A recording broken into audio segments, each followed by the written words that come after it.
রৌদ্রসান দুপুর পেরিয়ে সোনালি আবার ছড়ানো বিকেলে ঘরমাক্ত তপ্ত শরীর নিয়ে ফিরল রূপক। রাস্তা পেরিয়ে পুকুর পাড় অতিক্রম করার সময় চোখে পড়ল এক মায়াবী মুখশ্রী। প্রীতি ঘাটে বসে দুপা পানিতে ভিজিয়ে পানি নিয়ে মুখে ছিটিয়ে দিচ্ছে। দু চোখের পাতা এক করে এক হাত দিয়ে মুখের পানি ঝেড়ে নিচ্ছে। চোখের মনি ঘুরিয়ে এদিক ওদিক দেখছে। প্রীতির দিকে কিছুক্ষণ তাকিয়ে থেকে রূপক নিজের মনের সাথেই বিরোধিতা করলো। মুগ্ধতা থেকে বেরিয়ে ভিড় করে বলল, এর নাকি পায়ে ব্যথা, অথচ দিব্যি টুই টুই করে ঘুরে বেড়াচ্ছে। জানি না আল্লাহ আমার কপালে কি রেখেছে, একে সোজা করতে কত কাঠখড় ফোড়াতে হবে আমার। রূপককে দেখে প্রীতি গাড় থেকে উঠে আসলো। রূপক চুপচাপ বাসার ভেতর চলে গেল। প্রীতির মা প্রীতিকে বলল রূপককে ফ্রেশ হয়ে খাবার খেতে আসতে বলার জন্য। প্রীতি যাচ্ছি বলে রুমের দিকে হাঁটা ধরলো। রূপক ফ্রেশ হয়ে ডাইনিংয়ে বসলো। প্রীতির মা প্রীতিকে জিজ্ঞেস করলো, তোর পায়ের ব্যথা কমেছে? ফারুক বাসার বাইরে থেকে বাসায় ঢুকতে ঢুকতে জিজ্ঞেস করলো, কি হয়েছে পায়ে? প্রীতির মা বিরক্ত সুরে বলল, আর বলিস না, আজ নাকি প্রীতিকে পাগলা কুত্তা তাড়া করে ক্ষেতের মাঝখানে ফেলে দিয়েছে। রূপকের গলায় খাবার আটকে কাশতে লাগলো। প্রীতি এক হাতে মুখ চেপে অন্য হাতে রূপককে ক্লাস বাড়িয়ে দিল। ফারুক নিজের রুমের দিকে এগিয়ে হাসতে হাসতে বলল, দেখো পাগলা কুত্তা তোমার মেয়েকে আর কতবার দৌড়ানে দেয়। রূপক পানি খেয়ে প্রীতির দিকে তাকালো। এই মেয়ে ওর মান সম্মান সব ধুলোয় মিশিয়ে দিবে। না না, ধুলোয় মিশিয়ে দিলে জেরে ফেলা যাবে, কিন্তু এ তো আগুনে জ্বালিয়ে চাই করে দিবে। চোখ রাঙিয়ে তাকাতে প্রীতি দুহাতে মুখ চেপে দাঁড়িয়ে রইল।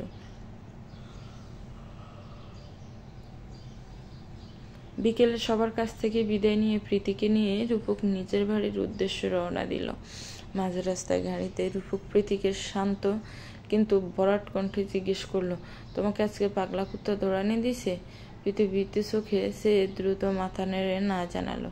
রূপক রাগ দেখিয়ে বলল, একদম কতগুলো কুত্তা ধরে এনে তোমার পেছনে লাগিয়ে দেব, তখন আমাকে পাগলা কুত্তা বলিও।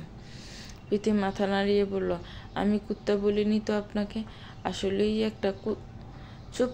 আর একটা কথা বললে নাম না জানা জায়গায় গাড়িতে উঠিয়ে দেব তোমাকে। প্রীতি আর একটা কথাও বলেনি। আসার পথে বাসায় ঢুকে রূপক নিজের ঘরে চলে গেল। সবাই প্রীতিকে নিয়ে হই হই শুরু করলো। প্রীতিও সবার সাথে আড্ডায় বসলো। অনেকটা সময় কেটে যাওয়ার পর রূপক নিচে নেমে এসে প্রীতিকে একটা ধমক দিল, ফ্রেশ হয়েছো তুমি? এখনো পড়ে না, আগের জামা কাপড় নিয়ে বসে আছে, যাও তাড়াতাড়ি ফ্রেশ হয়ে আড্ডা দিবে। ফারিহা বলল, আগে ফ্রেশ হয়ে আসো প্রীতি, তারপর কথা বলা যাবে। প্রীতি মুখ বেঞ্চি কেটে রুমে চলে আসলো।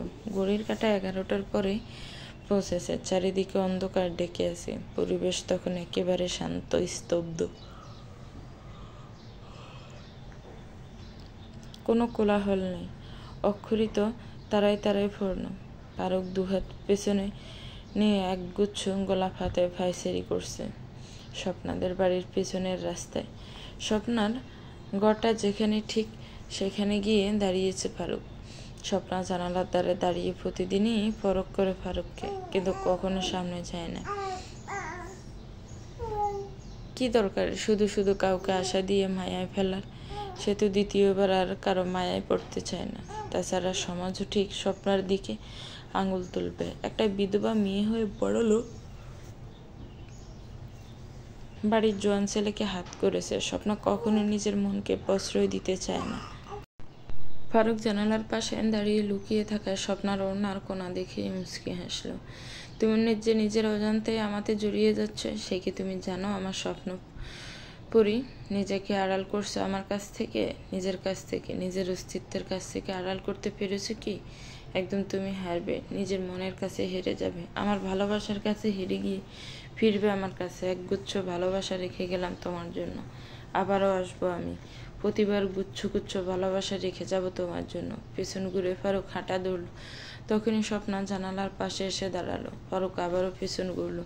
চোখাচোখি হয়ে গেল দুজনার। স্বপ্না দ্রুত জানালা আটকে দিল। ফারুক আবারও হাসলো। গায়ে শার্ট খুলে বিছানায় রাখলো রূপক। প্রীতিকে কাছে ডেকে বলল, এখানে বসো আমার পাশে।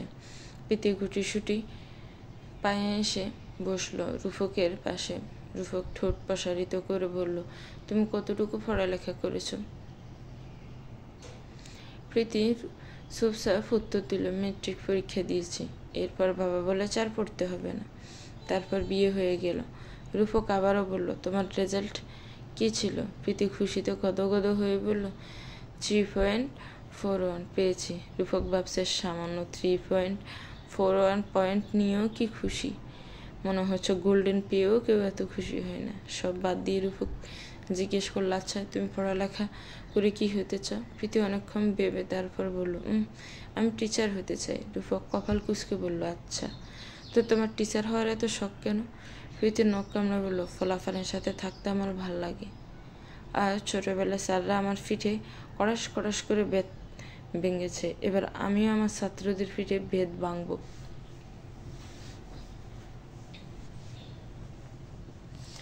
রুফকের চোখ ভেরিয়ে আসায় রূপক্রম প্রীতির টিচার হওয়ার পেছনের কারণ শুনে তারপর বলল, আচ্ছা ঠিক আছে, তাহলে তোমাকে একটা কলেজে ভর্তি করিয়ে দেব, এখন তুমি ঘুমিয়ে যাও। সকালে থানায় যাওয়ার জন্য রেডি হয়ে নিচে নামলো রূপক। প্রীতি ফারিহের সাথেই কাজে হাত লাগিয়েছে। সবাই নাস্তার জন্য চেয়ার টেনে বসলো।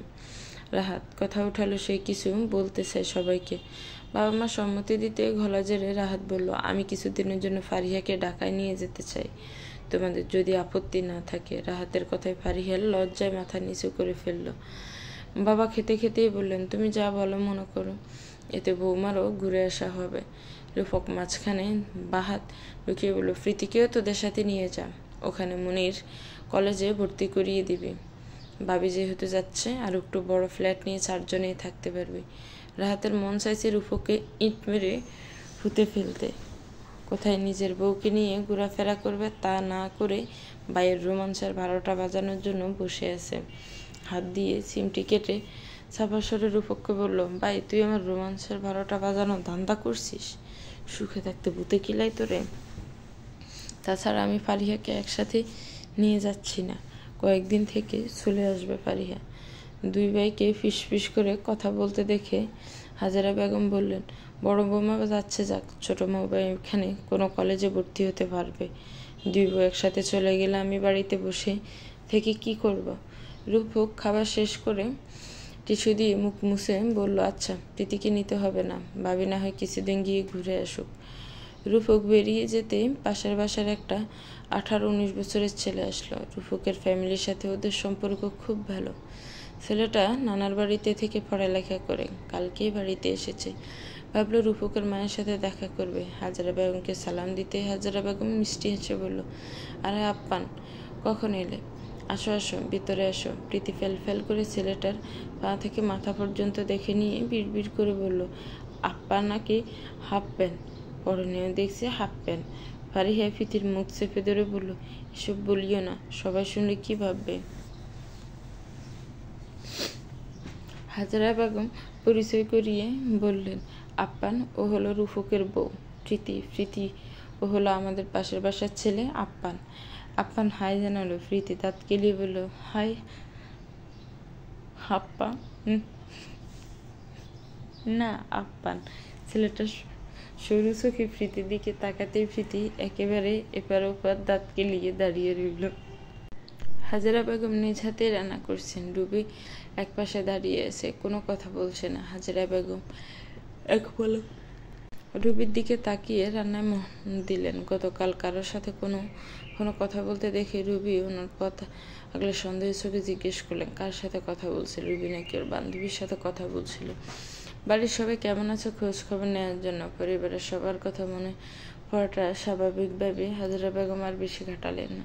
রূপক টেবিলে কোনো বর রেখে থুতনিতে হাত ঠেকিয়ে ভাবছে পরের ধাপে কিভাবে এগোনো যায়। আজ আবার 3টা মেয়ে নিখোঁজ হওয়ার অভিযোগ এসেছে। এর পেছনে যে থাকার কথা সে তো আর নেই। তবে আর কে বাকি আছে ওই নারী পাচারের পেছনে? একে ধরতে খুব কষ্ট করতে হবে। মেয়েগুলোর পরিবার অভিযোগ করে যাওয়ার পর ওদেরকে খোঁজার কাজ চালিয়েছে পুলিশ। সবার পরিবারের আহাজারি শুনে রূপকের নিজেরও খারাপ লাগছে। এবার থেকে আরো সেন্সিটিভ হতে হবে। শেষ বিকালের মান হওয়া সূর্যের লাল আভা অক্ষরিতে ছড়িয়ে পড়েছে। কি উৎকাল পরে সন্ধ্যা নামবে ধরণীর বুকে। এক গাছে থেকে অন্য গাছে উড়ে যাওয়া পাখিদের মৃদু আওয়াজে সাই সাই করে ফাঁকা ঝাপটানি। চারিদিকে মৃদু মন্দ নির্মল হাওয়া বইছে। প্রীতি ছাদে এসে রেলিংয়ে হাত রেখে দাঁড়ালো। ফারিহার মনি রাহাতের সাথেই চলে গেছে ঢাকায়। মনি আর হোস্টেলে যাবে। বাড়িতে এখন মেয়ে মানুষ বলতে হাজেরা বেগম, রুবি আর প্রীতি আছে। রুফুক সকালেই বেরিয়ে যায় থানার উদ্দেশ্যে। বিল্ডিংয়ের ছাদে আরেক তলা উঠানোর জন্য বিম তুলে রাখা হয়েছে বেশ বড় করে। প্রীতি বিমগুলো দেখে দৌড়ে নিচে নামলো। একটা সুতি শাড়ি নিয়ে আবারও ছাদে আসলো। 2 বিমের মধ্যে শাড়ি বেঁধে দোলনা বানাবে। তারপর প্রতিদিন ওই দোলনায় চড়বে। কিন্তু বিম থেকে আরেকটা বিমের দূরত্ব বেশি হয়। হাজার চেষ্টা করেও প্রীতি দোলনা বানাতে পারল না। ব্যর্থ হয়ে মন খারাপ করে বিমের সাথে হেলান দিয়ে বসে পড়ে প্রীতি।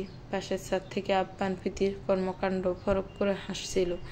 হাসির শব্দে মাথা ঘুরিয়ে পাশের ছাদে তাকালো প্রীতি। আপ্যায়নকে হাসতে দেখে ক্ষুদ্র দৃষ্টিতে তাকালো। ওই হাফ প্যান্ট, হাসো কেন তুমি? হাফ প্যান্ট বলাতে আপ্যায়ন রেগে গেল। আপনি তো আচ্ছা বেয়াদব মেয়ে। আমার নাম হাফ প্যান্ট? নামও ঠিক করে বলতে পারেন না। প্রীতি মুখ ভেঙিয়ে বলে, ঠিক করে নামও বলতে পারে না। পরে থাকো সারাদিন হাফ প্যান্ট। তো তোমাকে হাফ প্যান্ট বলবো না কি বলবো? আপ্যায়ন রেগে গিয়ে বলল, চাষির কাছে পিছের দিয়ে আসবো আপনার নামে। প্রীতি আশাপাশে তাকিয়ে ছোট্ট একটা ইটের টুকরো নিলে আপ্যায়নকে ছুঁড়ে মারার জন্য। ছাদের দিকে তাকিয়ে আসার দেখে প্রীতির চোখ চকচক করে উঠল। ইটের টুকরো ফেলে দিয়ে আপ্যায়নকে মধুর সুরে ডাকলো, আপ্যায়ন ভাইয়া, আচার খাওয়াবে? প্রীতিকে মুহূর্তে রূপ পরিবর্তন করতে দেখে আপ্যায়ন পাশে তাকিয়ে দেখলো আচারের বয়াম ওর মা রোদে শুকাতে দিয়েছে। রোদ পড়ে গেছে হয়তো, নিতে মনে নেই। আপ্যায়ন আচারের বয়াম 2 হাতে আগলে সোজা ছাদ থেকে নেমে গেল। প্রীতি মন খারাপ করে আবারও ছাদের রেলিং এসে বসে পড়ল। রবি ছাদে এসে প্রীতিকে মন খারাপ করে বসে থাকতে দেখে বলল, আরে প্রীতি, তুমি এখানে? আর আমি তোমাকে খুঁজে খুঁজে হয়রান। এখানে বসে আছো কেন? প্রীতি মনমরা হয়ে বলল, দোল্লা বানাতে গেছি। হয় না এই শাড়ি দিয়ে। হাফ প্যান্টের কাছে আসার চাইলাম, বয়াম নিয়ে চলে গেল, দিল না আমায়। রুবি প্রীতির সাথে রেলিং এসে বসে পড়ল। সামনের দিকের দৃশ্য দেখতে দেখতেই বলল, রুফক তো তোমায় অনেক ভালোবাসে। সে তোমার দোলনার ব্যবস্থা করে দিবে। তারপর পাকা চোখে তাকিয়ে বলল, ভালোবাসে না রুফক তোমাকে? প্রীতি চট করে উত্তর দিল, সব স্বামীরাই তার স্ত্রীকে ভালোবাসে, তো উনিও আমাকে ভালোবাসেন। রুবি ফোড়ন কেটে বলল, তুমি ভুল বলেছ। সব স্বামীরা তার স্ত্রীকে ভালোবাসে না। স্ত্রীকে ভালোবাসলে তাকে কাছে টেনে নেয়, উষ্ণ আলিঙ্গন আর আদরও ভরিয়ে তোলে। এখন তুমি নিজেই ভেবে দেখো রুফক তোমাকে ভালোবাসে কিনা। প্রীতি ভাবনায় পড়ে গেল। আসলেই তো, উনি কখনো আমাকে জড়িয়েও ধরেননি। তার মানে কি উনি আমায় ভালোবাসেন না? প্রীতিকে ভাবনায় মত্ত হতে দেখে রুপি ঠোঁট কিঞ্চিত বাঁকা করে হাসলো। তুমি বসবে নাকি নিচে যাবে? আমি যাচ্ছি বলে রুবি চলে গেল। প্রীতি তার ভাবনা নিয়েই পড়ে রইল। ভাবনার সুতো কাটলো সুমধুর আজানের ধ্বনিতে। মাথায় কাপড় দিয়ে দ্রুত ছাদ থেকে নেমে আসলো প্রীতি। মাগরিবের নামাজ আদায় করে ঘরে কিছুক্ষণ হাঁটাহাঁটি করলো। আজ এখনো রূপক আসছে না দেখে চিন্তা হচ্ছে। ওর কাছে কোনো মুঠোফোনও নেই যার দ্বারা রূপককে কল দিবে। রাতের খাবারের সময় টেবিলে শ্বশুর শাশুড়ি রুবি সবাই আছে রূপক ছাড়া। কোনো মতে 2 লোকমা খাবার খেয়ে রুমে চলে আসলো প্রীতি। হাজেরা বেগম প্রীতির অস্থিরতা টের পেয়ে মনে মনে খুশি হলেন। স্বামীর জন্য স্ত্রীর এমন অস্থিরতা শোভা পায়। অনেক রাত অবধি প্রীতি অপেক্ষা করেছিল রূপকের জন্য। শেষমেশ ঘুমের সাথে যুদ্ধ করে ঘুমই বিজয়ী হয়। প্রীতি বালিশে মাথা রেখে এলোমেলো হয়ে শুয়ে পড়ে। রাত যখন প্রায় 12টার কাছাকাছি তখন রূপক বাসায় ফিরে। ফ্রেশ হয়ে এসে প্রীতির গায়ে কাঁথা টেনে দিতে ওর গায়ে হাত লাগে। প্রীতি নড়ে চড়ে উঠল, কিন্তু ঘুম ভাঙল না। রূপকও আর জাগায়নি, পাশেই শুয়ে পড়ে। সকাল সকাল ঢাকার উদ্দেশ্যে বেরিয়েছিল রূপক। সেখান থেকেই আবার জার্নি করে ফিরেছে তরুণকে দেখতে ঢাকায় যাওয়া। তরুণ এখন আগের চেয়ে অনেকটা সুস্থ আছে। রূপক ছাড়া বাকি সবাই জানে তরুণ কোমায়। শত্রুরা যদি একবার জানে যে তরুণ কোমায় নেই, তবে তাদের উদ্দেশ্যে হাসিলের জন্য আবারও তরুণকে মারার চেষ্টা করবে। কেননা তাদের অনেক গোপনীয়তা তরুণ জেনে গেছে। তরুণ সুস্থ থাকলে সবটা জানাজানি হয়ে যাবে, পুলিশের হাত থেকে রক্ষা পাওয়া কঠিন হয়ে যাবে। তরুণ মৃদুস্বরে জিজ্ঞেস করলো, রুবি কেমন আছে? রুফুকের তুখোড় দৃষ্টি দেখে তরুণ মাথা নিচু করে ফেলে মিনমিন করে বলে, ভালোবাসি তো তাকে। তুই আগুন নিয়ে খেলছিস তরুণ। ওই মেয়েকে জীবনে রাখলে তুই পুড়ে ছারখার হয়ে যাবে, দাঁতে দাঁত চেপে বলল রুফুক। তরুণ করুণ চোখে তাকিয়ে বলল, কিন্তু ওর তো কোনো দোষ নেই, সবটা ওকে দিয়ে করানো হচ্ছে। রুবি তাদের অপকর্মের কথা কিচ্ছু জানে না, ওকে অন্যভাবে বুঝিয়ে রাগিয়ে তোলা হয়েছে, ওর ব্রেন ওয়াশ করা শেষ। এখন রুবিকে যেভাবে বলছো ঠিক সেভাবেই সবটা করছে। রুফুক তীক্ষ্ণ চোখে তাকিয়ে বলল, তুই এত শিওর কী করে হচ্ছিস যে রুবিকে দিয়ে সব কিছু করানো হচ্ছে, ওর কোনো দোষ নেই? তখন তরুণ নির্মল দৃষ্টি মেলে বলল, ওর সাথে 3 মাস চলাফেরা করেছি, 3 মাসে এতটুকু অন্তত বুঝেছি যে রুবি সম্পূর্ণ সবটা জানে না। রুফক চল শক্ত করে বলল, কিছু শিওর না হয়ে জেনে সামনে আগানো ঠিক নয়। কেসটাকে যতটা সহজভাবে নিচ্ছে ততটা সহজ নয়। এই কেসটা প্রায় বছরখানেক ধরে ঘুরছে। আমরা আসল অপরাধীকে ধরে শাস্তি দিতে পেরেছি, তবে বসেছিলাম কিছু আসল মাস্টারমাইন্ডকে এখনও ধরতে পারিনি। সে একটা ধূর্ত প্রকৃতির লোক। তাই আমি আপাতত রুবি কেন কাউকেই বিশ্বাস করতে পারছি না। ডক্টরের সাথে তরুণের সুস্থ হওয়ার ব্যাপার নিয়ে কথা বলে পুনরায় বাড়ির উদ্দেশ্যে রওনা হলো রূপক। মাঝপথে গাড়ি থামিয়ে শপিং মলের পাশে রেস্তোরাঁয় ঢুকলো খাবার খাওয়ার জন্য। খাওয়া শেষে বেরিয়ে আসার পথে রূপকের চোখে পড়লো একটা লাল রঙের সাদা সুতার ছোট ছোট কাজ করা শাড়ির ওপর, একেবারে নজর কাড়া শাড়ি। রূপক দেরি না করে ওই শাড়ি কিনে নেয়, মুচকি হাসলো। প্রীতি ওয়াশরুম পেয়েছে বলে ঘুম থেকে উঠলো, পাশে স্টিফে লাইট অন করলো, পাশে ওয়াশরুমে যাবে বলে। পাশে রূপককে শুয়ে থাকতে দেখে লাফিয়ে ওঠে। তখনই রূপকের ভাবনায় সুতো ছেড়ে এতক্ষণ তরুণকে নিয়েই ভাবছিল। নড়েচড়ে প্রীতির দিকে তাকিয়ে বলল, উঠে পড়লে যে? প্রীতি ঢুলোমুলো চোখ খুলে রাখার চেষ্টা করে বলল, ওয়াশরুমে যাব। আজকে সারাদিন কোথায় ছিলেন আপনি? কখন বাসায় ফিরেছেন? রূপক প্রীতিকে ঠেলে দিয়ে বলল, আগে ওয়াশরুমে যাও, ভালো করে চোখে মুখে পানির জাপটা দাও, তারপরে কথা বলিও। প্রীতি দ্রুত ওয়াশরুম সেরে চোখে মুখে পানি দিয়ে বেরিয়ে আসলো। প্রীতি কণ্ঠ অস্থিরতা নিয়ে বলল, আচ্ছা আপনি কি আমায় ভালোবাসেন না? প্রীতির এহেন প্রশ্নে রূপক ভয়কে গেল। পরপরই নিজেকে সামনে নিয়ে বলল, হঠাৎ এই প্রশ্ন কেন করছো? কে বলেছে তোমাকে এই কথা? প্রীতি হাত নাড়িয়ে বলল, কে বলবে? কেউ বলেনি।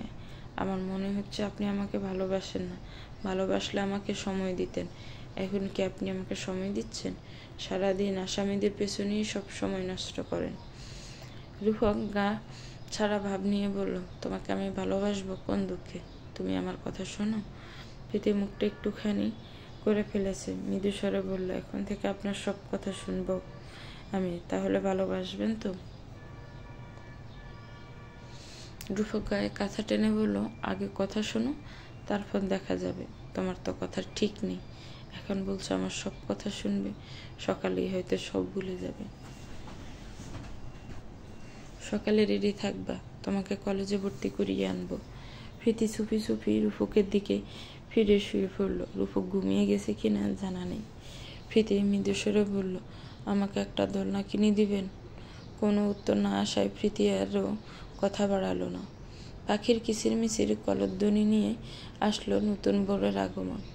ভোরের আলো ছাপিয়ে সূর্যি মামা উকি দিল অন্তরিক্ষের বুকে। আড়মোড়া ভেঙে ঘুম থেকে উঠল রূপক। প্রীতি রান্নাঘরে রুটি বানাচ্ছিল, শাড়ির আঁচল কোমরে গুজে। অনেক বেলা হয়ে যাওয়ায় বেলনি হাতে নিয়ে রুমে আসলো রূপককে জাগিয়ে দিতে। রূপক আগেই উঠে পড়েছে। ওয়াশরুম থেকে বেরিয়ে সামনে লাল শাড়িতে শশী রমণীকে দেখে থমকালো। ওই রমণীর ওপর চোখ আটকে গেল কিয়ৎক্ষণের জন্য। প্রীতি বেলনি উঠিয়ে বলল, তাড়াতাড়ি নাস্তা করতে আসুন। প্রীতি চলে যেতে রূপকের ঘোর কাটলো। কাল রাতের শাড়িটা প্রীতির জন্যই কিনেছিল। ব্যাগটা সোফার উপরেই ছিল। প্রীতি সকালে উঠে শাড়িটা দেখে খুব খুশি হলো। ও ভেবেই নিশ্চয় রূপক শাড়িটা ওর জন্য এনেছে, তাই চটপট পরে ফেলেছে। হাজারা বেগমও কিছুক্ষণ ছেলের পছন্দ করা শাড়িটার প্রশংসা করলেন, সাথে ছেলের পছন্দ করা বউটারও। প্রীতিকে কলেজে ভর্তি করিয়ে বাড়িতে নামিয়ে রূপক ছুটল থানায়। ইনফরমেশন এসেছে কালকেই নারী পাচার করা হবে। এখন থেকে সব বন্দোবস্ত করতে হবে, যে কাল যে করেই হোক মেয়েগুলোকে উদ্ধার করে তাদের পরিবারের কাছে সহি সালামতে ফিরিয়ে দিতে হবে। গাড়ির স্পিড বাড়িয়ে দিলে রূপক। রৌদ্রতপ্ত দুপুরে ঝলমলে সূর্যের কিরণ তার সমস্ত রাত জেরে ফেলেছে। মেদিনীর বুকে রোদের উত্তাপে শরীর থেকে ঘাম শুইয়ে পড়ছে। মধ্যাহ্নভোজ শেষে সবাই বাদ ঘুম দিয়েছে। রূপক হাতের উল্টো পিঠ দিয়ে ঘাম মুছে ফাইল চেক করে চলেছে। প্রীতি সকালে কলেজে ভর্তি হয়ে এসে বাবার বাড়িতে এসেছে শাশুড়ির কাছ থেকে অনুমতি নিয়ে। হুট করে বাবা মায়ের কথা মনে পড়লে হাজরা বেগম বলে বাবা বাড়িতে চলে আসে। রূপক জানে না কিছুই। হাজরা বেগম গাড়ি নিয়ে যেতে বলেছেন, কিন্তু প্রীতি ওনার কথা না শুনে হেঁটে হেঁটেই বাবার বাড়ি এসেছে। বলতে হবে পায়ের জোর আছে তার, নয়তো যেখানে সবার আধা ঘন্টা সময় লাগে সেখানে প্রীতি 20 মিনিটে চলে এসেছে। সারাদিন বাড়িতে মা দাদিকে জ্বালিয়ে মেরেছে। মেয়ের এমন দস্যুপনা প্রীতির মা মুখে মুখে যতই বিরক্তি প্রকাশ করুক না কেন, অন্তর থেকে এতদিন মেয়েটার দুষ্টুমিগুলোকেই স্মরণ করেছেন। দুপুরে সবাই বাদ ঘুম দিলেও প্রীতি ঘুমোয়নি। চলল তার প্রাণপ্রিয় স্বপ্না আপার বাড়ি। রাস্তার পর একটা ক্ষেত পেরিয়ে স্বপ্নাদের বাড়িতে পৌঁছালো। সেখানে গিয়ে শুনলো স্বপ্না দ্বিতীয়বার বিয়ের কথা চলছে। স্বপ্নার মা বললেন, তুই একটু বুঝাতো তো স্বপ্না আপাকে, এভাবে আর কতদিন ওকে ঘরে ধরে রাখবো? তাছাড়া বিধবা মেয়েদেরকে কেউ বিয়ে করে না, ওকে রূপের গুণে বিয়ে করতে চাইছে, এটাই ওর সৌভাগ্য। স্বপ্নার মায়ের কথায় প্রীতির মন ক্ষুণ্ণ হলো। এভাবে কেন বলছেন চাচি? বিধবা হলে কি স্বপ্না আপা মানুষ না? তাদের কি স্বপ্ন দেখা বারণ? তুমিই তো বললে রূপের গুণে তার জন্য সম্বন্ধ এসেছে, তাহলে এটাকে কি করে তার সৌভাগ্য বলা যায়? রূপ দেখেই তো স্বপ্না আপাকে বিয়ে করতে চাইছে। আর যদি তার রূপের ছিটেফোঁটা নাও থাকতো, তখন যদি কেউ বিয়ের প্রস্তাব দিত, তাহলে ভালোবেসে তখন বলা যেত সৌভাগ্য। স্বপ্নার মা বিরক্ত হয়ে বললেন, দুদিনের পিচ্ছি মেয়ে, জ্ঞান দিয়ে দিস না আমাকে। পারলে স্বপ্নাকে বুঝা যাতে বিয়েতে রাজি হয়। আমাদের তো আর তোর বাপের মতো টাকার পাহাড় নেই যে ওকে ঘরে বসিয়ে বসিয়ে খাওয়াবো। প্রীতি থমথমে মুখে কোনার ছোট্ট রুমে প্রবেশ করলো। স্বপ্না আর কিছুই ততক্ষণ শুনছিল। প্রীতি রুমে প্রবেশ করতে স্বপ্না বিরস মুখে বলল, কেন কথা বলতে যাস তুই? একটা সময় মেয়েরা বাপের বাড়ির জন্য পর হয়ে যায়। বিয়ে দিলে সব ঝামেলা শেষ। বিয়ের পর আবার বাপের বাড়িতে উঠলে বাবা মেয়ের মাথায় আগের তুলনায় দ্বিগুণ বাড়ি বোঝা চেপে বসে। আচ্ছা, আমার দোষটা কোথায়? তারা কেউ বোঝার চেষ্টা করছে না আমি কেন বিয়ে করতে চাই না। যার সাথে পালিয়ে বিয়ে দিতে পারলে তারা বেঁচে যায়। সম্পর্ক তৈরিতে মন থাকা লাগে, হৃদয়ের টান লাগে। আমার ভেতর থেকে সেই টান আসছে না, তাহলে কেন আমি অজানা সম্পর্কে পা বাড়াবো? প্রীতি স্বপ্নার কথা মনোযোগ দিয়ে শুনে আপন ভাবনায় মত্ত হয়ে গেল। আচ্ছা, আমার আর রূপকের সম্পর্ক টান আছে? হৃদয়ের গভীর থেকে উনি আমায় ভালোবাসেন? মুহূর্তে ম্লান মুখে নিজেই নিজেকে বলল, আমি কথা না শুনলে তো আমাকে ভালোবাসবেনই না। স্বপ্না প্রীতিকে বলল, তোর চুলগুলোর এই অবস্থা কেন? তেল দিস নে চুলে? আয় আমার সামনে বস, আমি তেল দিয়ে বিনুনি করে দেব। প্রীতি এক লাফে সরে গিয়ে বলল, না, আমি চুলে তেল দেব না। টিভিতে দেখানো নায়িকারা এরকম শুকনো চুল বাতাসে উড়িয়ে হাঁটে, আর নায়করা নায়িকার দিকে হা করে তাকিয়ে থাকে। তাই আমিও চুলে তেল দেবো না। বাতাসে চুল উড়িয়ে হাঁটবো আর উনি আমার দিকে হা করে তাকিয়ে থাকবেন। স্বপ্না মুখ টিপে হেসে বলল, তারা চুলে কত কিছু ব্যবহার করে, তাই তাদের চুল বেশি সুন্দর দেখায়। এখন চুপচাপ বস, আমি তেল দিয়ে দিচ্ছি। আজকে তোকে পুরো পাগলির মতো লাগছে। প্রীতি মুখ কালো করে বলল, আচ্ছা তাহলে তেল লাগিয়েই দাও। স্বপ্না সুন্দর করে তেল দিয়ে প্রীতি চুলে বিনুনি করে দিল। লম্বা বিনুনি ঝুলিয়ে আবার বাড়িতে আসলো প্রীতি। শাশুড়ি বিকেলের মধ্যেই ফিরে যেতে বলেছেন। বাড়িতে ঢুকে বাবা আর ভাইকে দেখলো প্রীতি। রাজীব শেখ প্রীতিকে কাছে ডেকে কপালে চুমু দিয়ে বললেন, এই গগন ফাটানো রোদের মধ্যে কোথায় গেছে আমার আম্মাজান? প্রীতি বাবাকে জড়িয়ে ধরে বলল, স্বপ্নাপার কাছে গেছি, তার নাকি এখন আবার বিয়ে কথাবার্তা চলতেছে। ফারুক কিছু না বলেই বাড়ি থেকে হনহনিয়ে বেরিয়ে গেল। প্রীতি বাবার কাছ থেকে সরে এসে বলল, আমাকে যেতে হবে বাবা। আম্মা বলেছে বিকেলের মধ্যেই চলে যেতে, ওনাকেও বলে আসেনি। রাজীব শেখ বললেন, আচ্ছা তুই বোরকা পরে নে, আমি রিক্সা ডেকে দিচ্ছি। প্রীতি বলল, তার আর দরকার হবে না, আমি এমনিতেই চলে যেতে পারবো। রাজীব শেখ আর কিছু বললেন না। মেয়ের কোনো কথাই ফেলতে পারেন না তিনি। প্রীতি রাস্তা দিয়ে হেঁটে যাওয়ার সময় রাস্তার পাশে বাদাম বিক্রি হচ্ছে দেখে থামলো। হাজরা বেগম সকালে কিছু টাকা দিয়েছিলেন গাড়ি দিয়ে আসার জন্য। সেখান থেকে একটা নোট দিয়ে বাদাম কিনে বাড়ি তে হাঁটা দৌড়ল প্রীতি। অর্ধেক রাস্তা যেতেই রূপকের সামনে পড়ল। রূপক জিপ চালিয়ে বাড়ির দিকে যাচ্ছিল। রাস্তায় বোরকা পড়া প্রীতিকে দেখে গাড়ি থামিয়ে এক ধমক দিল। তুমি এখানে কেন? কোথায় যাচ্ছ তুমি? প্রীতি প্রথমে ভয় পেলেও সব ভয় পাশ কাটিয়ে জবাব দিল, বাবার বাড়িতে গিয়েছি, আম্মা অনুমতি দিয়েছেন। রূপক রেগে বলল, এখান থেকে আমাকে না বলে কোথাও যাবে না তুমি। কাল রাতে কি বলেছিলে ভুলে গেছো? এটা তোমার সব কথা শোনার নমুনা? প্রীতি মাথা নামিয়ে চাপা স্বরে বলল, আর হবে না ভুল। রূপক প্রীতির হাত ধরে গাড়িতে নিয়ে বসায়। বাড়িতে এসে রূপক ওয়াশরুমে ঢুকে যায় গোসল করার জন্য। গেমে চুপচুপি হয়ে গেছে পুরো শরীর। প্রীতি বোরকা খুলে নিচে নেমে আসে। কেউ কলিং বেল চাপ দিতে রুবি গিয়ে দরজা খুলে দিল। দুজন লোক ধরাধরি করে কিছু ভেতরে নিয়ে ঢুকছে। প্রীতি উঁকি মেরে দেখছে কে এসেছে। রূপক সিঁড়ি বেয়ে নিচে নেমে এসে লোকগুলোকে বলল, দোলনা ছাদে নিয়ে যেতে। রুবি অবাক হয়ে তাকালো। প্রীতি খুশিতে হাততালি দিয়ে লাফিয়ে উঠল। হাজারা বেগম নেমে এসে বললেন, কে এসেছে রে? বাসায় দোলনা দেখে বললেন, এটা কে আনলো? রূপক প্রীতির দিকে এক পলক তাকিয়ে বলল, ছাদে একটা দোলনার প্রয়োজন আছে, মাঝে মধ্যে বসা যাবে। প্রীতির দিকে তাকানো দেখে হাজারা বেগম ঠিকই বুঝলেন দোলনাটা প্রীতির জন্য আনা। কালকে শাড়ি নিয়ে প্রীতিকে দৌড়ে ছাদে যেতে দেখেছিলেন উনি। দোলনা সেট করে দিয়ে লোক দুটো চলে যেতে প্রীতি চুপি চুপি ছাদে গিয়ে দোলনায় বসলো। রূপক পকেটে হাত গুঁজে ছাদের দরজার সামনে দাঁড়িয়ে মুচকি হাসলো। কোমল কণ্ঠে বলল, পছন্দ হয়েছে? প্রীতি দুলতে দুলতে বলল, খুব পছন্দ হয়েছে। রূপক পেছন থেকে গিয়ে দোলনায় ধাক্কা দিল। তুমি যদি আমার সব কথা শোনো তাহলে আমিও তোমার সব ইচ্ছে পূরণ করব। তাড়াতাড়ি নিচে নেমে এসো, বেশিক্ষণ ছাদে থাকার দরকার নেই, আমি যাচ্ছি। রাতের আধারে ফারুক ছুটল স্বপ্নাদের বাড়ির উদ্দেশ্যে। সারাদিন কিভাবে কেটেছে একমাত্র ফারুক জানে। অপেক্ষায় ছিল কখন রাত হবে আর কখন স্বপ্নার সান্নিধ্যে আসতে পারবে। প্রতিদিনের ন্যায় আজ আর স্বপ্না জানালা খুলে রাখেনি। আজ জানালা বন্ধ দেখে ফারুক জানালায় টোকা দিল। স্বপ্নার কলিজা দুক দুক করে উঠল। সে জানালার পাশেই দাঁড়ানো, কিন্তু আওয়াজ করছে না। ফারুক বজ্রকণ্ঠে বলল, আমি জানি তুমি এখানেই জানালার পাশে আছো, জানালা খোলো। স্বপ্না চোখ খিচিয়ে দাঁড়িয়ে রইল। ফারুক দাঁতে দাঁত চেপে বলল, আমার ক্ষতবিক্ষত হৃদয়কে আরো ক্ষতবিক্ষত রক্তাক্ত করে দিয়ে অন্য কারো হৃদয়ে মলম লাগাতে যাবে? আর আমি এত সহজে সব কিছু ছেড়ে বসে থাকবো? তুমি যদি এই বিয়েতে মত দাও, খোদার কসম আমি সব কিছু জ্বালিয়ে দেব। কোনোদিন তোমার উপর জোর খাটাইনি, তোমার মতামতকে সম্মান জানিয়েছি। তাই বলি এটা ভেবো না তুমি বিয়ে করে চলে যাবে আর আমি বসে বসে দুঃখ বিলাস করবো। সেই দুঃখ সাগরে তোমাকেও ডুবিয়ে মারবো আমি, একলা মরবো না। তাড়াতাড়ি জানালা খোলো, নয়তো আমি তোমাদের সদর দরজা দিয়ে ধাক্কা দেব। স্বপ্না চোখ বন্ধ করে এক নিঃশ্বাসে বলে দিল, আমি বিয়েতে এখনো মত দিইনি। ফারুক মুহূর্তে শান্ত হয়ে গেল। কণ্ঠে কোমলতা বিরাজ করছে। নরম কণ্ঠে বলল, একটাবার জানালাটা খুলবে? একবার শুধু দেখবো প্লিজ। হয়তো এটাই তোমার আর আমার শেষ দেখা। স্বপ্নার কলিজা কেঁপে ওঠে। আস্তে আস্তে জানালা খুলে মাথা নিচু করে দাঁড়ায়।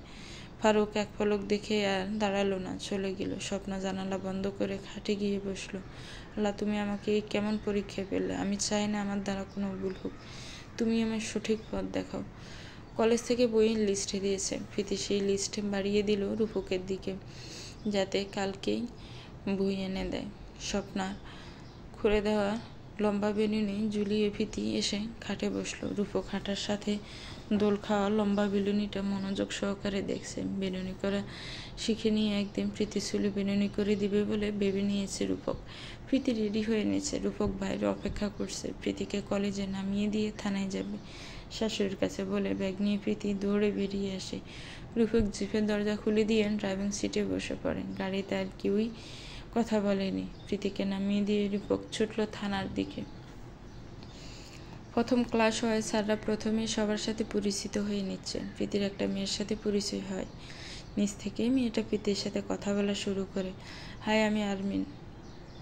আর তোমার নাম? প্রীতি মুচকি এসে জবাব দিল, আমার নাম প্রীতি। আরমিন উৎসাহ নিয়ে বলল, ওয়াও, অনেক সুন্দর নাম, তুমি আমার বন্ধু হবে?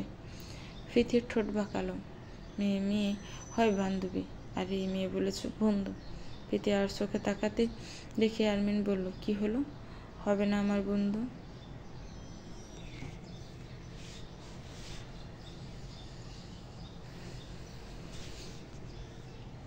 প্রীতি দাঁত বের করে হেসে দিয়ে বলল, আচ্ছা।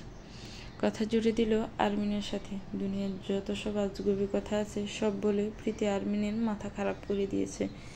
আরমিন মনে মনে বলছে, এতক্ষণ বন্ধুত্ব করবে না, আর এখন আমার কানের পোকা সব মেরে ফেলতেছে। আল্লাহ, এরে থামাও।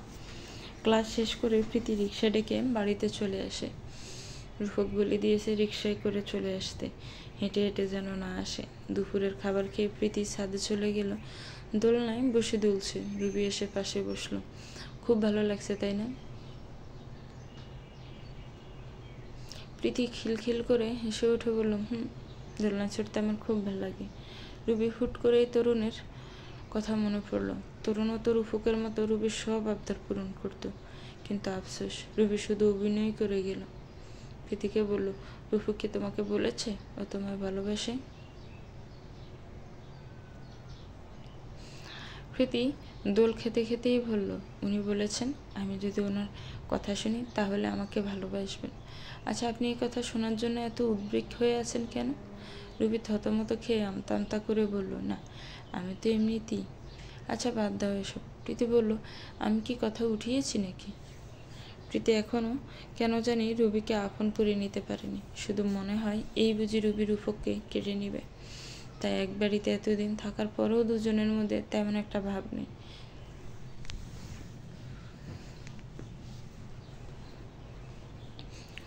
রোদে পুড়ে ঘেমে যাওয়ার প্রীতি রুমে এসে ফ্যান ছেড়ে বসলো। রুবি ঘরে এসে অজ্ঞাত ব্যক্তিকে কল দিল। রাতের অন্ধকারে পুলিশ ফোর্স চারপাশ ঘিরে রেখেছে। সবাই আড়াল হয়ে বন্দুক তাক করে দিয়েছে। মেয়েগুলোকে গাড়িতে মুখ বেঁধে ফেলে রাখা হয়েছে। খাবার আর পানি না দেওয়ায় বসে যাওয়া ঢুলোমুলো চোখে একজন অন্যজনের গায়ে নেতিয়ে পড়ছে। যে গাড়িতে মেয়েগুলোকে রাখা হয়েছে সেই গাড়ির সামনের দিকে আসছে। কনস্টেবল নিজাম রূপককে জানিয়ে দিল গাড়িটা আসছে। রূপক বাকিদের অ্যালার্ট করে দিল। গাড়িটা সামনের দিকে আসতেই সবাই মিলে ওই গাড়িটা আটক করলো। রূপক গাড়ির তালা ভেঙে ভেতরে ঢুকলো। ভেতরটা পুরো ফাঁকা, কোনো মেয়ে নেই। ও শিট বলে রূপক গাড়ির দরজায় পা দিয়ে আঘাত করলো। সামনে গিয়ে তার টিমকে বলল, মুভ। এদিকে নারী পাচারকারীরা একই রকম 4টা গাড়ি নিয়েছে, যাতে পুলিশের হাতে পড়লেও বুঝতে না পারে কোন গাড়িতে করে মেয়েগুলোকে নিয়ে যাওয়া হচ্ছে। একটা গাড়ি এক একটা রাস্তা দিয়ে নিয়ে যাওয়া হয়েছে। রূপক টিম মেম্বারদের কয়েক ভাগ করে কয়েকটা পথে পাঠিয়ে দিয়েছে। সামনের স্টেশনের কল করে সেখানে পুলিশদের অ্যালার্ট করে দিয়েছে সামনে যে গাড়িগুলো যাবে সেইগুলো চেক করতে। একে একে সবগুলো গাড়ি চেক করেও কোনো হদিশ পাওয়া গেল না। সবাই যখন হাল ছেড়ে দিয়েছে তখন রূপক নিজে ছুটল সামনের স্টেশনে। দ্রুত গাড়ি চালিয়ে সামনের পুলিশ স্টেশনে পৌঁছালো। মাঝে মাঝে যে কয়েকটা গাড়ি আসছে সবগুলোই চেক করা হচ্ছে। রূপক দাঁড়িয়ে আগে 2 আঙ্গুলে কপাল ঘষে চলেছে। সব গাড়ি চেক করে কিছুই পেল না পুলিশ। সেই স্টেশনের অফিসার এবার বলে দিলেন, আর চেক করা লাগবে না, সব গাড়িগুলো ছেড়ে দিতে। রূপকের চোখ পড়লো একটা স্কয়ার কোম্পানির ওষুধের গাড়ির উপর। গাড়িটা এখানে সোজা না এসে বাঁকা রাস্তায় টার্ন দিয়েছে। রূপকের মনে প্রশ্ন জাগলো, ওষুধের গাড়িটা সোজা মেন রোডে দিয়ে না গিয়ে ড্রাইভার বাঁকা রাস্তায় কেন দিচ্ছে? আরেকটা গাড়ি চেক করতে গিয়ে কিছু মনে ফুটতে রূপক ছুট লাগলো সেই ওষুধ কোম্পানির গাড়ির পেছনে। রূপককে ছুটতে দেখে বাকি পুলিশ ফোর্স পিছনে ছুটেছে। পুরো স্টেশন খালি, সবগুলো গাড়ি অনায়াসে চলে যাচ্ছে। ওষুধের গাড়ি থামিয়ে চেক করে ওষুধ ছাড়া কিছুই পেল না। এদিকে রাস্তা খালি দেখে মেয়েগুলো সেই গাড়িতে আছে। সেই গাড়ি ফুল স্পিড টান লাগালো। প্রথমে 4টা গাড়ি দিয়ে পুলিশকে কনফিউজড করেছে, এবার স্কয়ার কোম্পানির 2টো গাড়ি দিয়ে কনফিউজড করে।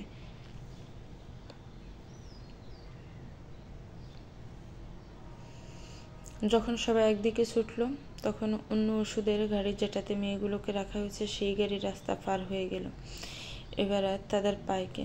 ড্রাইভার পিশাচের মতো হাসি দিয়ে বলল, শালার পুলিশ অফিসার, এই কামরুল 10 বছর ধরে মাইয়া মানুষ পাচারের গাড়ি চালায়, কেউ ধরতে পারল না, আর তুই 2 দিনের পুলিশ অফিসার হয়ে ধরে ফেলবি। ভেতরে 2টো মেয়ে ফিট দিয়ে গাড়ির দরজা আঘাত করছে। মুখ হাত পা বেঁধে থাকে, চিৎকার চেঁচামেচি করতে পারছে না। কনস্টেবল নিজাম গাড়িটির দিকে তাকিয়ে বলল, স্যার, ওই যে গাড়িটা যাচ্ছে, মনে হচ্ছে কেউ ভেতরে থেকে ধাক্কা দিচ্ছে। রূপক কিছু না ভেবে ওই গাড়ির পেছনে দৌড়ালো। বেশি দূর যেতে পারল না। তার আগেই গাড়ি চলে গেল। রূপক গাড়ির নাম্বার দেখে নিয়েছে। পেছনে ব্যাক করে একটা বাইক নিয়ে অন্য রাস্তা দিয়ে গাড়ির পিছুটা ধরলো। সামনে যেতে পারলো না। কিছু দূর গিয়ে একটা বড় মাঠের সামনে গাড়িটা থামলো। সেখানে আরো 3টে গাড়ি আছে। রূপক ব্লুটুথ ঠিক করে নিয়ে বাকিদের জানিয়ে দিল চলে আসতে। তারা জানিয়েছে ওরা পেছনেই আছে।